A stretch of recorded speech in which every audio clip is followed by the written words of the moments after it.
আসসালামু আলাইকুম। সংবাদে আপনাদের সবাইকে স্বাগত জানাচ্ছি। আমি ফিরোজ তোহা। শুরুতেই আরবে কেবলস সংবাদ শিরোনাম। বাংলাদেশের সর্বশেষ গুরুত্বপূর্ণ আপডেট সংবাদে আপনাকে স্বাগত। শুরুতেই সংবাদ শিরোনাম, পরে বিস্তারিত। প্রথমেই জানাবো, কক্সবাজারে শারজি শাসনাত্রা হোটেল ঘিরে রেখেছে বিএনপির নেতাকর্মীরা।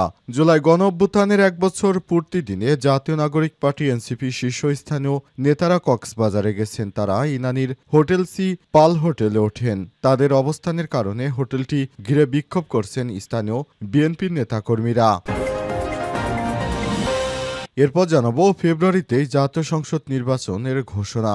2026 সালের ফেব্রুয়ারিতেই ত্রয়োদশ জাতীয় সংসদ নির্বাচনের ঘোষণা করা হয়েছে, এমনটি জানিয়েছেন অন্তর্বর্তীকালীন সরকারের প্রধান উপদেষ্টা প্রফেসর ডক্টর মোহাম্মদ ইউনূস। রাতে জাতির উদ্দেশ্যে দেয়া এক ভাষণে তিনি এই মন্তব্য করেছেন। এদিকে ঘোষণাপত্র নিয়ে হতাশ হেফাজত, যা বললেন জুনায়েদ হাবিব। জুলাই ঘোষণাপত্রে শাপলা চত্বরে ঘটনা না আসায় হতাশ প্রকাশ করেছে হেফাজত ইসলামের নেতাকর্মীরা। আজ জুলাই ঘোষণাপত্র পাঠের পর এক প্রতিক্রিয়ায় সংগঠনটির সিনিয়র যুগ্ম মহাসচিব জুনায়েদ হাবিব এই হতাশা ব্যক্ত করেছেন। এদিকে সংবিধানের তফসিলে থাকবে জুলাই ঘোষণাপত্র, বললেন প্রধান উপদেষ্টা। সাবেক প্রধানমন্ত্রী শেখ হাসিনার পলায়নের প্রথম বর্ষপূর্তির দিনে জুলাই ঘোষণাপত্র পাঠ করেছেন অন্তর্বর্তীকালীন সরকারের প্রধান উপদেষ্টা প্রফেসর ডক্টর মোহাম্মদ ইউনূস। বিকাল 5টার দিকে প্রধান উপদেষ্টা অনুষ্ঠানে যোগদানের সময় তার সঙ্গে প্রবেশ করেন বিএনপির মহাসচিব মির্জা ফখরুল ইসলাম আলমগীর সহ বিভিন্ন রাজনৈতিক দলের নেতৃত্ববৃন্দ। এবং সর্বশেষ জানাবো, বিএনপির আনন্দ মিছিলে স্ট্রোক করে যুবদল নেতার মৃত্যু। মোশতাক আহমেদ 45 উপজেলার টোক ইউনিয়নের টোকনগড় গ্রামের মৃত হোসেন আলীর ছেলে। তিনি টোক ইউনিয়ন যুবদলের যুগ্ম আহ্বায়ক ছিলেন। গাজীপুরের কাপাসিয়া উপজেলার বিএনপির উদ্যোগে আজ আয়োজিত বিজয় মিছিলে স্ট্রোক করে ঘটনাস্থলে যুবদল নেতা ও পরিবহন ব্যবসায়ী মোশতাক আহমেদ 45-এর মৃত্যু হয়েছে। প্রিয় দর্শক, এতক্ষণ শুনছিলেন সংবাদ শিরোনাম, এবারে বিস্তারিত। তবে তার আগে বন্ধুরা, অনুরোধ থাকবে এই সংবাদটিতে একটি লাইক দিন। এই চ্যানেলে আপনি নতুন হয়ে থাকলে আমাদের সংবাদটি দেখতে দেখতে চ্যানেলটি সাবস্ক্রাইব করে রাখুন। কমেন্ট করে বন্ধুরা আপনার মূল্যবান মতামত জানিয়ে দিন আপনি বিশ্বের কোন দেশ থেকে বা বাংলাদেশের কোন স্থান থেকে আমাদের সংবাদটি দেখছেন এবং শুনছেন। আর বন্ধুরা, এই সংবাদটি আপনার সোশ্যাল মিডিয়া ফেসবুকে শেয়ার করে বন্ধুদেরও দেখার সুযোগ করে দিন। এবারে বিস্তারিত। কক্সবাজারে শারজি শাসনাত্রা হোটেল ঘিরে রেখেছে বিএনপির নেতাকর্মীরা। জুলাই গণ অভ্যুত্থানের 1 বছর পূর্তির দিনে জাতীয় নাগরিক পার্টি এনসিপির শীর্ষস্থানীয় নেতারা কক্সবাজারে গেছেন। তারা ইনানীর হোটেল সি পাল হোটেলে ওঠেন। তাদের অবস্থানের কারণে হোটেলটি ঘিরে বিক্ষোভ করছে স্থানীয় বিএনপি নেতাকর্মীরা।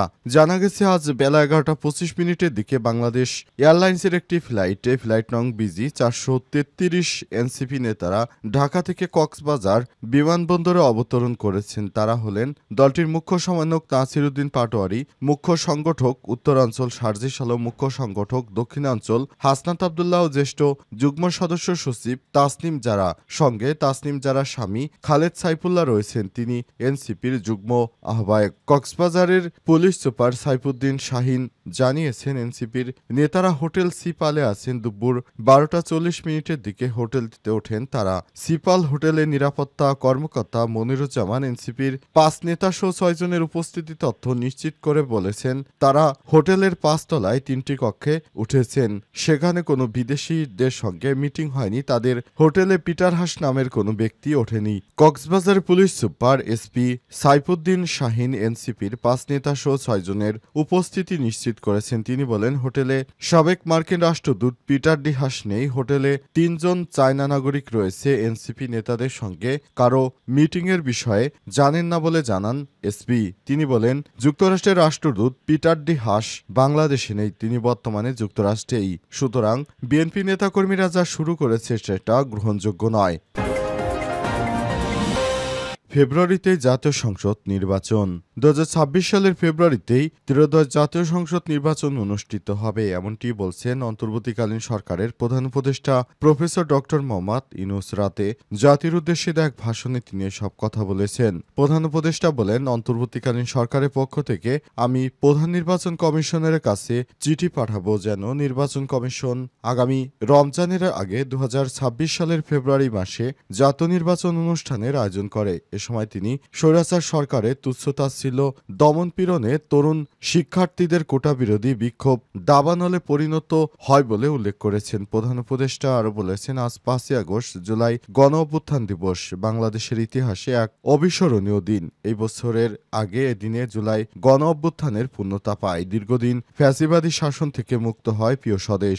তিনি আরও বলেছেন, গত বছরের জুনে আদালতের একটি রায়ে সরকারি চাকরির কোটা পুনর্বহাল হলে দেশের তরুণ শিক্ষার্থী সমাজ ক্ষুব্ধ হয়ে ওঠেন। তাদের এই ক্ষোভ দাবানলে পরিণত হয়ে স্বৈরাচারী সরকারের তুচ্ছতাচ্ছিল্য দমনপীড়ন, নির্বিচারে গুলিবর্ষণ, নির্মম হত্যাযজ্ঞের কারণে স্বৈরাচার শাসকের নির্দেশে পরিচালিত হত্যাযজ্ঞের সামনে নির্ভীক চিত্তে দাঁড়িয়েছিল এই দেশের ছাত্র শ্রমিক জনতা। তাদের জনসম্মুখে ছিলেন আমাদের অদম্য নারীরা।